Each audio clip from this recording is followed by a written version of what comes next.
Assalamualaikum warahmatullahi wabarakatuh. Here I want to tell you about my material entitled speech community. Definition: sociolinguistic is study of language used with or among groups of language speakers, and the group speakers of the language must have a minimum of 2 members and maximum of limits. People can group together for variety of reasons include 1. Social, 2. Religion, 3. Politics, 4. Culture, 5. Family, 6. Vocation. Now, and with formation of a group, one can use of language. In group, a person who uses language is called a speaker, and the study of language as among this group is called linguistic. The type of group linguistic generally try to study is called speech community.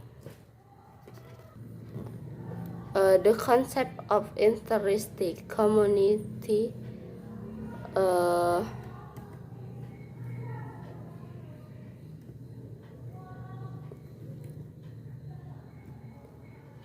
form a certain language community that is less clear.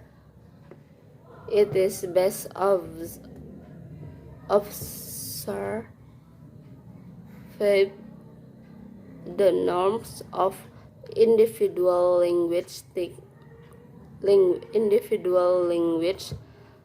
with particular place, culture,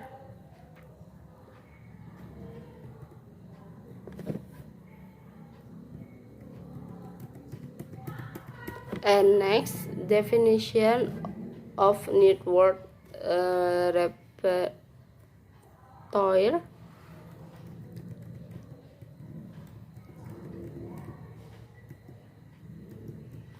Another way to see how an individual relates or to or communicate with other individual society is to ask questions which a new word he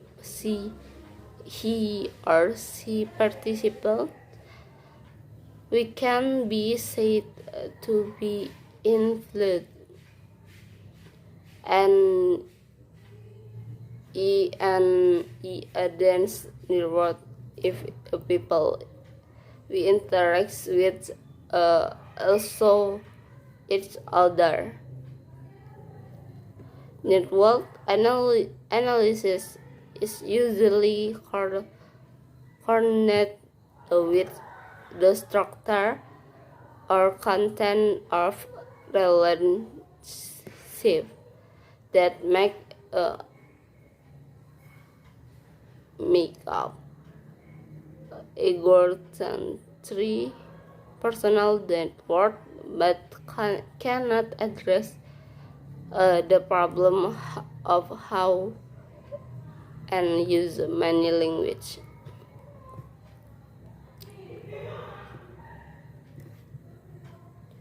Okay. Wait.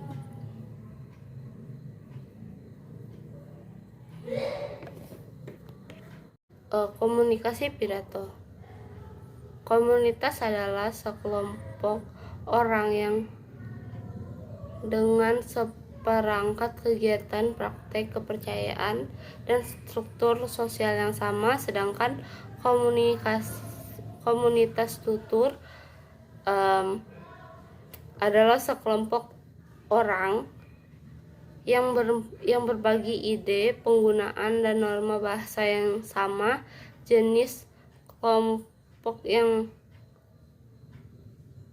sosiolinguistik mencoba untuk belajar disebut juga dengan pidato.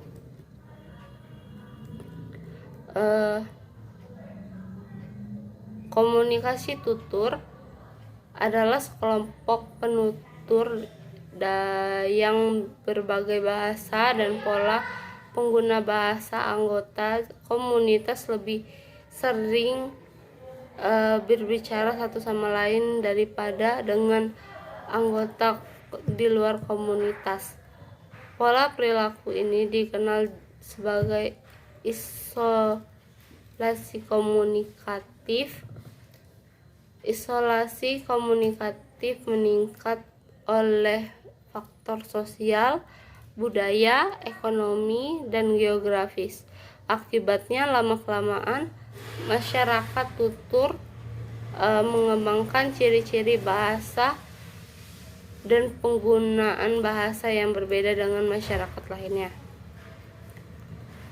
Berikutnya ada komunitas tersimpan atau berpotongan.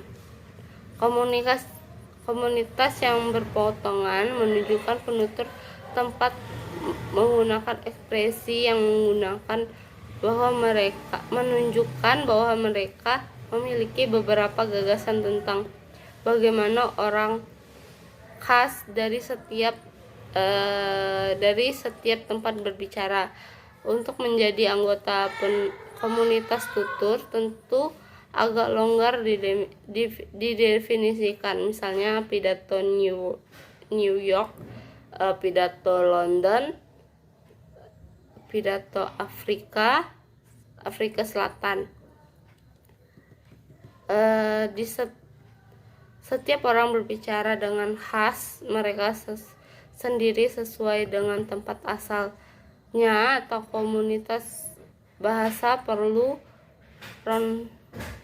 Ronsen mengklaim bahwa kota tidak dapat dianggap sebagai peta tambal sulam linguistik gitu, karena satu, bahasa dan dialek tidak memiliki distribusi geografis yang sederhana, dan dua, karena interaksi di antara mereka menghamburkan batasan apapun yang mungkin ditarik. Dialek dan bahasa mulai saling mempengaruhi. Misalnya London adalah sebuah komunitas dalam beberapa hal tapi tidak dalam hal lain. Berikutnya ada jaringan dan repertoire. Jaringan dan repertoire menunjukkan bahwa seseorang dapat menjadi bagian dari berbagai komunitas tutur. Adalah ada yang bersinggungan, ada yang tidak. Individu tertentu mungkin berada dalam satu kelompok atau lebih, tetapi tidak yang lain. Untuk terlibat dalam jaringan yang padat, jika orang-orang terkenal dan jika orang-orang yang Anda kenal dan berinteraksi juga saling mengenal dan berinteraksi. Jika tidak, jaringan menjadi longgar. Repertoire linguistik. Seorang penutur ditentukan oleh ragam bahasa yang ia ketahui dan gunakan komunitas tuturnya atau pengguna aktif dan pasif. Sekian dari saya. Wassalamualaikum warahmatullahi wabarakatuh.